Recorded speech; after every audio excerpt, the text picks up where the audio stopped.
செம்மொழிகள்ல இருந்து இன்னைக்கு important question ஒன்று பார்க்கலாம். இப்போ வரைக்கும் செம்மொழிகள் மொத்தம் எத்தனை இருக்கு அப்படின்னா 11 இருக்கு. இதுக்கு முன்னாடி வரைக்கும் 6 இருந்துச்சு.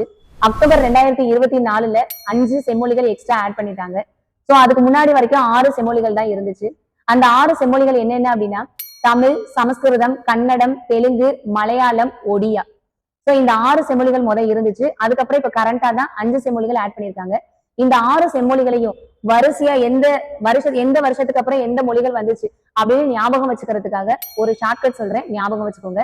தமிழ் சம்சாவாங்க கடை தெருவிற்கு மலையில் ஓடினான். இந்த ஷார்ட்கட்டை ஞாபகம் வச்சுக்கிட்டா எந்த வருஷத்துக்கு அப்புறம் எந்த லாங்குவேஜ் வந்துச்சு அப்படிங்கறத ஞாபகம் வச்சுக்கலாம். தமிழ் அப்படின்னா தமிழ் தான், சம்சாவாங்க அப்படின்னா சமஸ்கிருதம், கடை தெருவிற்கு ரெண்டையும் சேர்த்து ஞாபகம் வச்சுக்கோங்க, ஏன்னா ரெண்டுமே ஒரே வருஷம் தான்.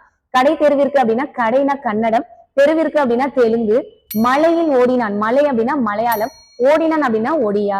ஓகேவா? சோ தமிழ் சம்சாவாங்க கடை தெருவிற்கு மலையில் ஓடினான். இந்த ஷார்ட்கட்டை ஞாபகம் வச்சுக்கிட்டா இது மறக்காது.